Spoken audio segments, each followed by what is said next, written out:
Hi guys, this is Vysh from SHARMA and we are doing our SHARMA series. So we completed chapter 21 and next chapter is chapter 22. In total, this textbook has I think 27 chapters. Okay, so we are almost done with this textbook. Hopefully soon it will be completed.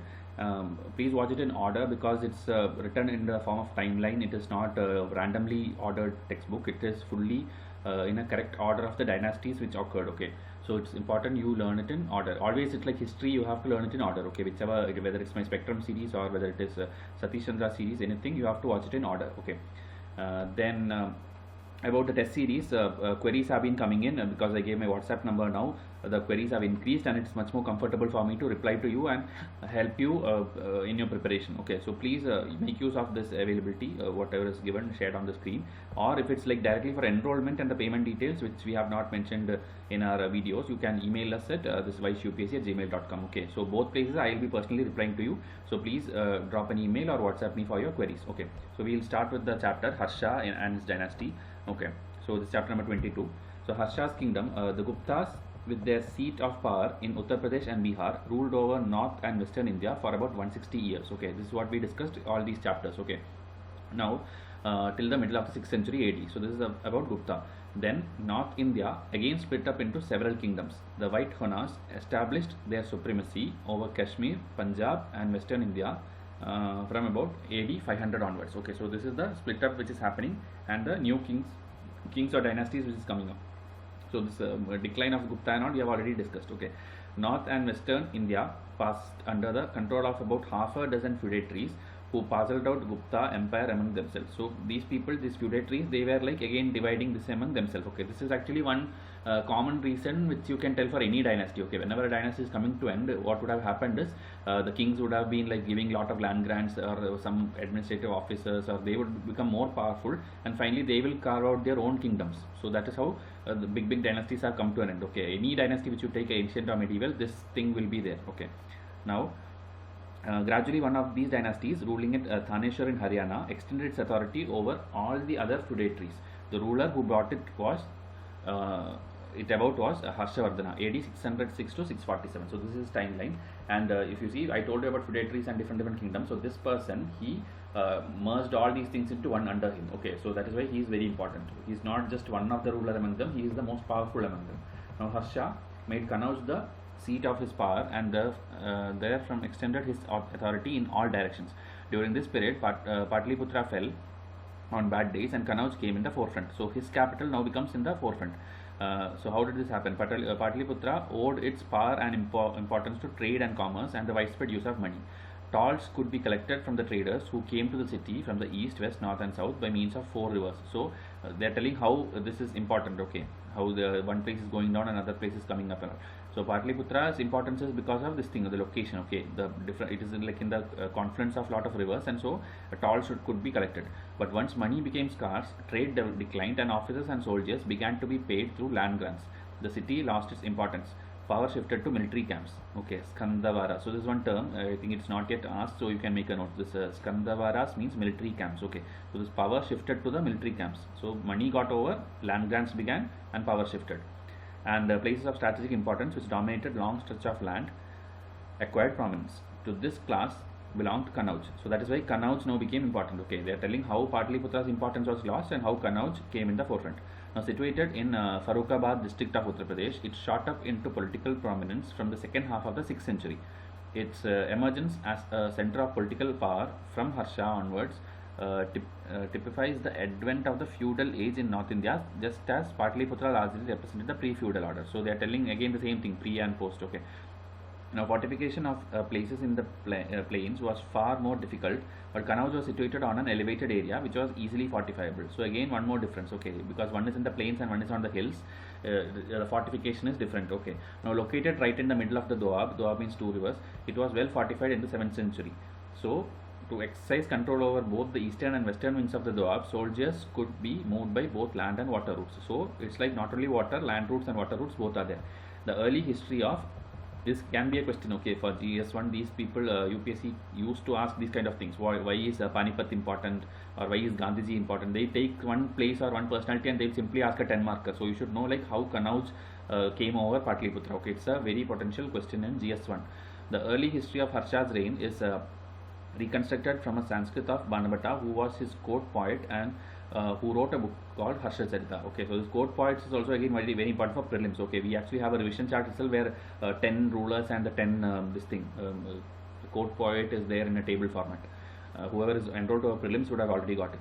So this can be supplemented by the account of Chinese pilgrim Huan Sang, which we saw in the last chapter also, who visited India in the 7th century AD and stayed in the country for about 15 years. Okay, so that much elaborately he would have written records. Harsha's inscriptions speak of various types of taxes and officials. Harsha is called the last great Hindu emperor of North India. Okay, so if you see the timeline, it is 7th century AD. So till then, the Islamic religion is like, it's just coming into picture. Okay, so after that, you know, the medieval age will start, Delhi Sultanate will start, and that is what we are covering in the Satish Chandra series. Okay, so that is how the timeline is. The last great Hindu emperor is Harsha, as per historians. Okay, so for his authority did not extend to the whole of the country, though he established his hold practically over the whole of North India except Kashmir, Rajasthan, Punjab, Uttar Pradesh, Bihar and Orissa were under his direct control, but his sphere of influence spread over a much wider area. So most of the big places are under his direct control and others are like under his maybe governors or something. So it seems that the peripheral states acknowledged his sovereignty. His southward march was stopped on the Narmada river by the Chalukyan king Pulakeshin. This is a very, very important thing which is at least 3 times asked in prelims. Okay, so this he was stopped by this Chalukyan king Pulakeshin. Okay, this Chalukyas and all will come in later chapters, I think. So who ruled over a great part of modern Karnataka and Maharashtra with his capital in Badami in the modern Bijapur district of Karnataka. So this is about the Chalukya. Okay, Pulakeshin second it is, Pulakeshin second, and his kingdom in the Karnataka, Badami as capital and all those things. Okay. Except Harsha did not face any serious opposition and succeeded in giving a measure of political unity to a large part of the country. So that is why almost everywhere, everyone were reporting to him or were under him. Okay, subordinate to his kingdom. But only this Pulakeshin was the one opposition which he had to face. Actually, some inscription is also there related to that. So try to find out what is that inscription. Okay. Now Harsha administration. Harsha governed his empire on the same lines as the Gupta did, except that his administration had become more feudal and decentralized. It is stated that Harsha had 1 lakh horses, 60,000 elephants. This seemed to be astonishing because the Mauryans, who ruled over practically the whole of the country except the deep south, maintained only 30,000 cavalry and 9,000 elephants. So this is actually account about the Mauryas, and this 1 lakh and 60,000 mostly it will be by Huan Sang's record. Okay, and these Chinese people who whenever they have come and written records, it is like either exaggerated or it is too much unbelievable kind of figures. Okay, so we don't know whether it is true, but that is the written records which historians has as proof. So Harsha's thing is much more than Mauryas. Okay, so that is a statement which UPSC can ask. Because we will be thinking like Mauryans ruled over larger area for longer time and all, so they will be having more, but it is the reverse way. Okay, Harsha is having more battalion and all these things. So Harsha could possess a larger army only if he could mobilize the support of all his feudatories at the time of war. Evidently, every feudatory contributed his quota of foot soldiers and horses and thus made the imperial army vast in numbers. Land grants continued to be made to priests for special services rendered to the state. In addition, Harsha is credited with the grant of land to the officers by charters. These grants allowed the same concession to priests as were allowed by the earlier grants. The Chinese pilgrim Huan Sang informs us that the revenues of Harsha were divided into 4 parts. 1 part was earmarked for the expenditure of the king, 2nd for the scholars, 3rd for the endowment of officials and public servants, and 4th for the religious purpose. So if you see 4 type of payment revenue things. Okay, so this is expenditure for the king, scholars, officials, and religious purpose. So if you have to write an answer about Harsha as such, I think a GS question won't come, but in history optional, these are important things which you have to mention, because this is something which is specific to Harsha. Okay, not found in other places, other kingdoms. He also tells us that ministers and high officers of the state were endowed with land. The feudal practice of rewarding and paying officers with grants of land seems to have begun under Harsha. This is natural because we do not have too many coins issued by Harsha. In the empire of Harsha, this also make a note, okay, not too many coins issued by Harsha. In the empire of Harsha, law and order was not well maintained. Okay, so again, negative things, it's very important, okay, because we will be thinking the other way. So make a note, coins are less and law and order is not well maintained. The Chinese pilgrim Huan Sang, about whom special care may have been taken by the government, was robbed of his belongings, although he reports that according to the laws of the land, severe punishments were inflicted for the crime. Robbery was considered to be the second reason for which the right hand of the robber was amputated. But it seems that under the influence of Buddhism, the severity of punishment was mitigated and the criminals were imprisoned for life. Okay. So they are telling the changes in society or the this thing. Okay, the law and order is not good, but in case if somebody has done something and he's caught, the punishments were very strict as per Huan Sang. But later when Buddhism came, it is again changing. Okay, it is changing to imprison for life and all. Now Huan Sang's account. The reign of Harsha is important on account of the visit of the Chinese pilgrim Huan Sang, who left China in AD 629 and travelled all the way to India. After a long stay in India, he returned to China in AD 645. Okay, he had come to study in the Buddhist University of Nalanda. Okay, this Nalanda, you know, the time of Guptas, Kumara Gupta was the one who started it. So obviously, after a few years, this few centuries, you can tell this Chinese person will come here to study. Okay. In the same name in Bihar, so the place, okay, Nalanda, to collect Buddhist texts from India. The pilgrims spent many years in Harsha's court and widely travelled in India. He vividly describes Harsha's court and life in those days. This account is much richer than that of Fashian. So this Fashian we have already learned, who came in the time of Chandragupta II. Okay, so how to remember this is F, G, H. It is an order. Okay, F, G, that is Fashian, Gupta, same timeline. Then H is Harsha and Huan Sang. Okay, F, G, H, H. So that is how alphabetic order is the same as the timeline order. So once if you learn that way, how much ever twisted UPSC question come, you will not forget that. Okay, F, G and H, H. So it shed lights on the economic and social life as well as the religious sector of the period. The Chinese account shows that Patliputra was in the state of decline, so was Vaishali. This Mahajanapadas and all we have already discussed. Okay, different Mahajanapadas, their capitals and all. So on the other hand, Prayag and Kannauj in the Doab had become important.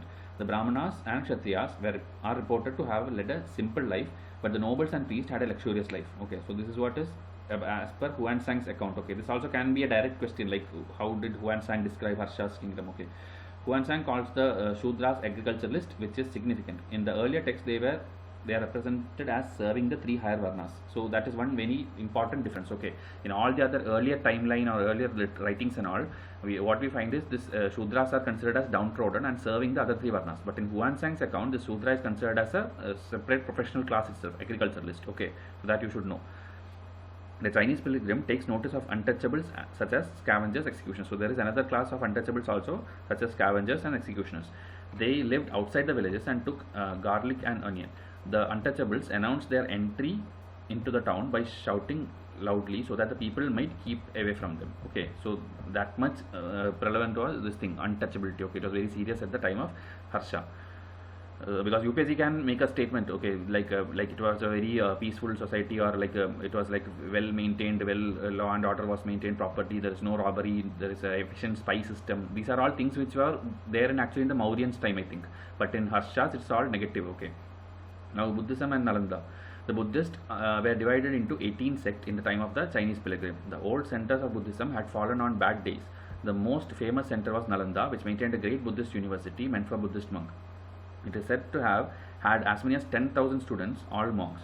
They were taught Buddhist philosophy of the Mahayana school. This Mahayana, you should know all these Buddhist council when it happened, and when Buddhism split into Hinayana and Mahayana. These are all well explained and it's well repeated also. UPSC keeps on asking about one sect or one this thing of Buddhism and Jainism every year. Okay, every year in prelims and mains some question will be there. Although all the mounds of Nalanda have not been dug, excavations have exposed a very impressive complex of buildings. These buildings were raised and renovated over a period of 700 years from the 5th century AD. The buildings exposed by excavations do not have the capacity to accommodate 10,000 monks. So whatever is excavated, it's like it doesn't seem like it can accommodate 10,000 monks. But this person I told, he will always write, Huan Sang will write big figures. So they are telling 10,000 monks were there. So in 670, another Chinese pilgrim, I Tsing. Okay, so that is the order now. If you see again, it is alphabetic order, F, G, H, I. Okay, so I Tsing, he is the next person to come. So he mentions only 3,000 monks living there. This is reasonable because even if the remaining mounds are excavated, the buildings could not be so spacious to have accommodated 10,000 monks. So that is what explaining. He is explaining. So different people, different Chinese people have different numbers of figures. The monastery at Nalanda was supported by the revenues of 200 villages. Nalanda thus had a huge monastic establishment in the time of Harshavardhana. So in the Harshavardhana's time, this was in flourishing. Okay, that is the final takeaway. So Harsha followed a tolerant religious policy. A Shaiva in his earlier years, he gradually became a great patron of Buddhism. He held at Prayag a great assembly which was attended by all the tributary princes, ministers, nobles, etc. On the occasion, an image of the Buddha was worshipped and discourses are given by Huansang. At the end, Harsha made huge charities and he gave away everything except his personal clothing. Huansang speaks of Harsha in glowing terms. The king was kind, courteous and helpful to him, and the pilgrim could visit the different parts of the empire. Harsha was a literary figure. He wrote 3 plays and he rewarded and patronized literary men. Banabhatta gives us a flattering account of the early years of his patron in his book Harsha Charita in an ornate style, which became a model for later writers. So this textbook, I think only very limited information is given, but I remember in our prelims MCQs itself we have much more things. Okay, here also I think they have mentioned about some 3 books and all, but the names are not given. So those things and all in our test series it is there, so try to enroll to it so that you get more information. Okay, because there along with the question we are giving notes as well. In the solution document it will be written notes as well. So try to get that so that you get much more information, or if you have already learnt it from some other textbook, then that is fine. So that's about Harsha. They are telling the societal level and things and all. There were negative things, but this Huansang have told a much more elaborate and much more good kind of version about him. Okay, so that is about Harsha, and some questions again discuss the achievements of Harsha. How did Harsha administer his kingdom? What light does the account of Huansang throw on Indian life? Describe society and religion. So it's again whatever these 3 pages we saw, the same thing in the form of questions. So if you can answer these things, or if you can make notes according to these questions, then that is what you need for your UPSC preparation. Don't worry like I have to read 10,000 other books or specific books and all, or specialized books and all.